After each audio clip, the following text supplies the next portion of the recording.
So we both got kids, right? I have this 7-year-old, and so well, she's gonna pop in here as soon as I say this because he's in the other room.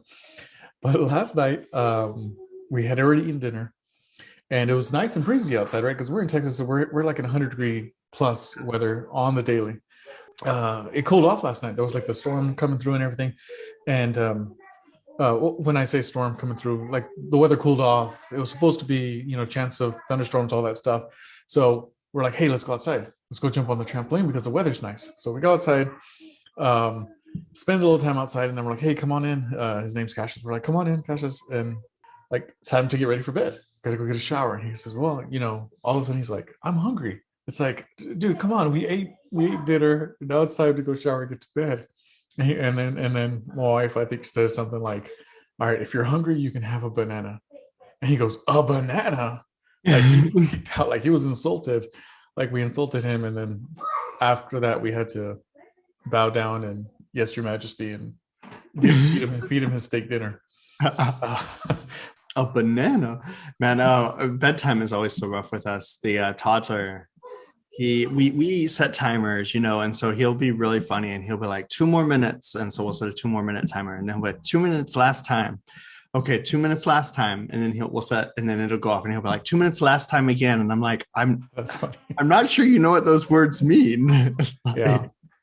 But it's really rough. We actually did get a big part of that storm last night. Ended up without power for about 3 hours last night. It came through. It was like a short storm, but it was lots of wind, and I think a transformer got blown on the highway or something, and so we were just waiting on that, which is kind of a bummer. But we just, after, it made getting the boys down easy because it was a lot darker out than it typically is. So yeah, that's one of the things my son always says too. Well, it's not dark outside.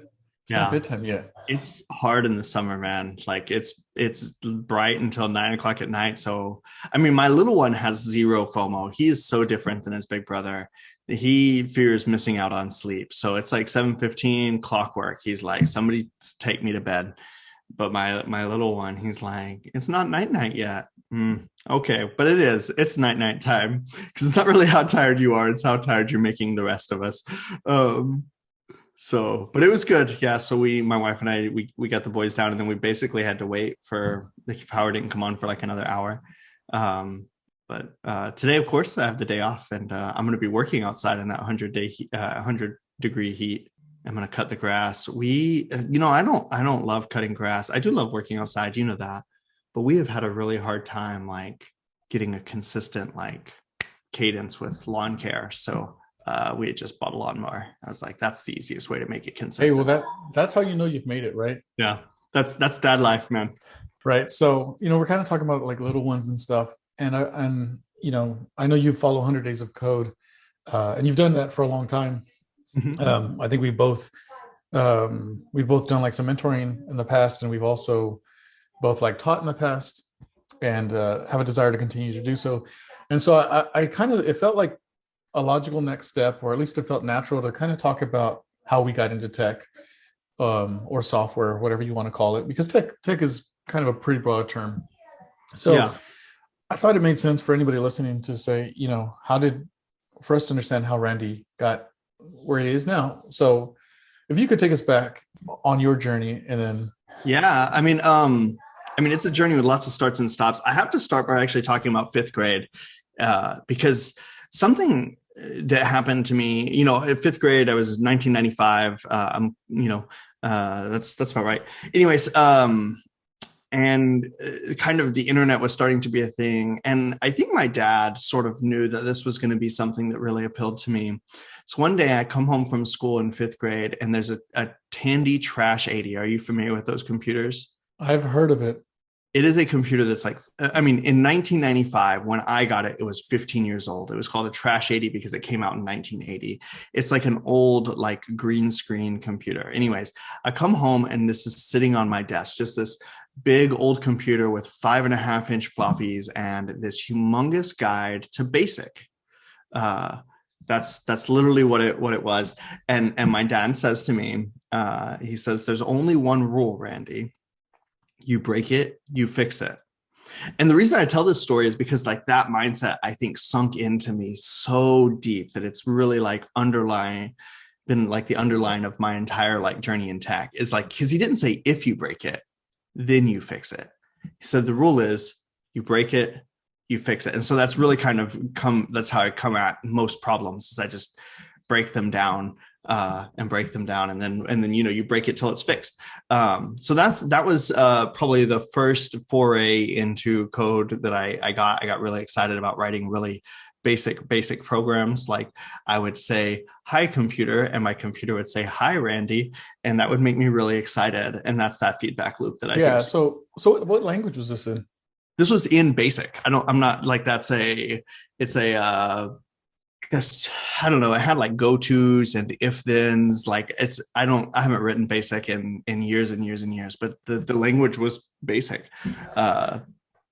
And so I learned it and a little bit of C++ way back when.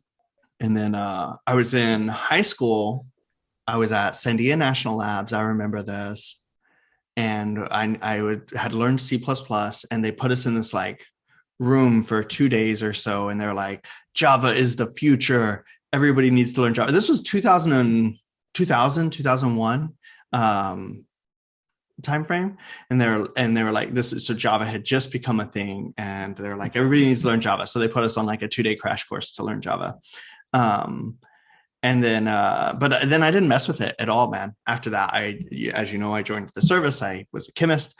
I put together little like toy sites here and there, but nothing really serious at all for years and years and years.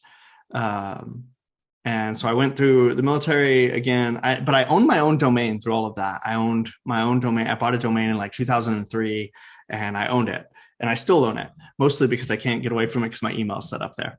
Like nothing else lives there anymore. I can't remember which one, because I think we own, like between the both of us, probably like 100 to 200 different domains. So which one is that one? That's Being Brown, beingbrown.net. I've had that since 2003. Do you have anything sitting there? Nope, nothing. Just my email. I don't even think like if you go like and try to, I mean, there was something there for a while, but the only thing now is just my email is hosted there. And that's literally the only reason I still have the domain. I'd let it expire now because I don't use that handle anymore. But you know how hard it is to migrate off of email. It's a pain. So I'm still in the process of that. But yeah, so then I went to be a teacher, and my second year teacher, I was working with our behavior specialist group, and I was a trained behavior specialist, and we were trying to put in place a system to like basically make everybody's behavior management consistent across the entire campus. And so I took macros on top of a Google spreadsheet, and that was, as you know, that evolved into an ed tech company that I worked with a partner on for a while. And in the middle of all of that, I also, I think the real core, that was, evolved into an ed tech company. But the thing that actually shifted me into programming was that when I was teaching, a couple of my students came to me and they were like, "Hey, sir, can you teach us to make Tumblr profiles?" And I was like, "What's a Tumblr?"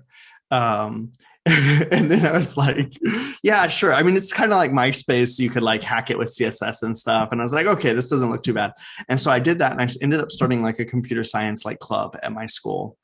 And then that summer, my principal was like, hey, do you want to go to a camp to learn how to teach computer science? And so I did that. I went for a week to a like training camp on how to teach computer science. And honestly, man, they had us moving this little dog. The camp was called CodeHS. Or like the program that we were using was called CodeHS, and they had us moving this little dog around a little map to get a ball with commands. You would just say like, move left, move up, turn left. And I was freaking hooked. That's honestly what it came down to, is I was like hooked. And like, so I was doing all of these exercises that I was supposed to be teaching the kids how to do because I was hooked on learning it. So at that point I decided to go back to school. Did you find yourself pushing them out of the way? Well, I was like, I would like use my teacher account to like go and solve all of the puzzles because they gave us full access to the platform. And like I was working on it at night and stuff. Like, and in my head, like I was justifying it as, yeah, I need to know how to solve this puzzle because when the kid gets here, like, but like really, I was, I was just having a good old time. And so then the next year I started teaching computer science, decided to like go back to school for it. And that was 2014, in the summer of 24, or in the spring, like January 2014 is kind of when I count like I'm actually going to learn to program. At this point, I still had an ed tech that was running off of a Google Sheet with macros, so really hacky. And so I went and learned JavaScript, and we built a full application instead of running on Google Sheets. I went to school, and then in 2016, as you know, I met a man named Brian Parks, and he was running a program, and that enabled that hired people with no technical experience and put them through a 23-week boot camp, and then gave them a job on the floor. And shortly after I went through that program, you showed up. That was anybody who knows Brian will know that that whole experience most likely or most definitely changed your life. Oh yeah. But let's kind of pause there and come back to that in a second. What was your degree in before you went back for computer science? Man, this is so I studied math and chemistry, and then I went back to school again and studied special education. Okay, so when you were teaching a combination of the three? I was teaching math, and I actually wasn't teaching special education at all. I was just teaching math, but I was teaching at a regional day school for the deaf. Okay, because when I hear this story, you kind of took the roundabout way into technology, right? Especially when I hear how you were dabbling in technology. Your dad buys you this computer, or at least brings home a computer, and encourages you to fix it. Took a different approach than as opposed to saying, "Don't touch it. If you break it, there's going to be lots of trouble." But he encouraged you to break it.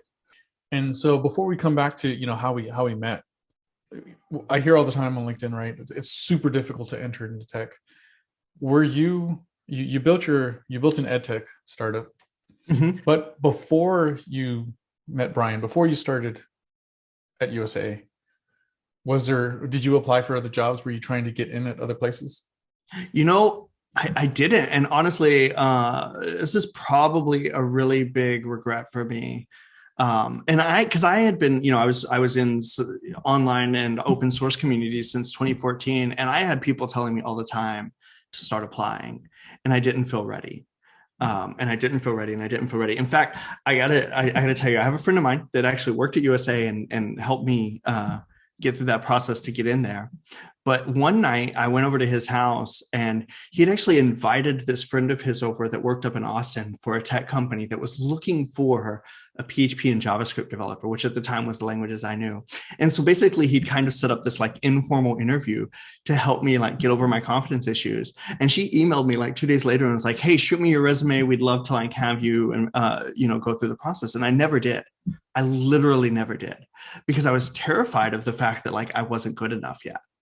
That I just wasn't good enough. And so, yeah, I spent, and when I think back, like I knew I wanted to transition out of teaching in 2014. And I'm really satisfied with the things I did in my last 3 years teaching. But like knowing that I could have taken my family in a different direction, like much sooner, definitely hits home, because like, yeah, I had a really bad, I'm not going to say imposter syndrome, because like, I legitimately don't think I was good enough, even though the people all around me were like, "Just apply, man, just apply." And so I wasn't applying. I applied for exactly one job before USA, in the early 2016. It was the same year, with Google. And that was the thing that sort of made me realize like that if I was going to apply there, I may as well apply other places. Like I had a resume now. And so, but yeah, before USA, I wasn't applying anywhere because I didn't have the confidence for it.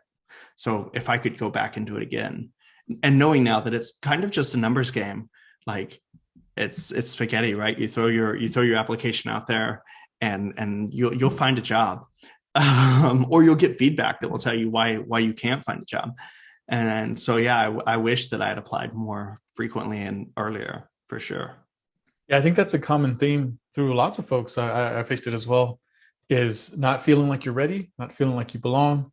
Um, afraid of all the rejection potentially you're going to get. But what's your title today? What do you do? Yeah, I am a principal developer productivity software engineer. I work in a mental health startup that has about 200 and then something engineers, and my focus is on just removing technical barriers, improving quality, even removing process and people obstacles to make the ergonomics around development and delivery faster and better. This is a pretty cool position. Of course, before this, I was a front-end architect, and one of the with many of the same bents, I've always kind of had a tooling bent, but when you have like that label of a specific domain, like the scope of the things that you can change is pretty narrow. Like you can't go and change back-end things, even though back-end things might be the problem if you're the front-end architect. But now as a developer productivity, like anything that I think impacts developer productivity is like in scope for me. And so, yeah, I'm a principal developer productivity engineer. That's my title these days. Yeah, I'll be honest, that's pretty impressive. Somebody who comes and says, hey, I don't think that I belong, or I have imposter syndrome, or I don't think that I'm good enough, or I don't think that I'm ready. So huge leaps that you've taken. Big impact. I think you've used the term in the past, outsized impact. The idea that you can touch lots of parts of an organization and have really large impact. My story is not so different. There's actually some similarities. Join us next time as we continue our journey into tech.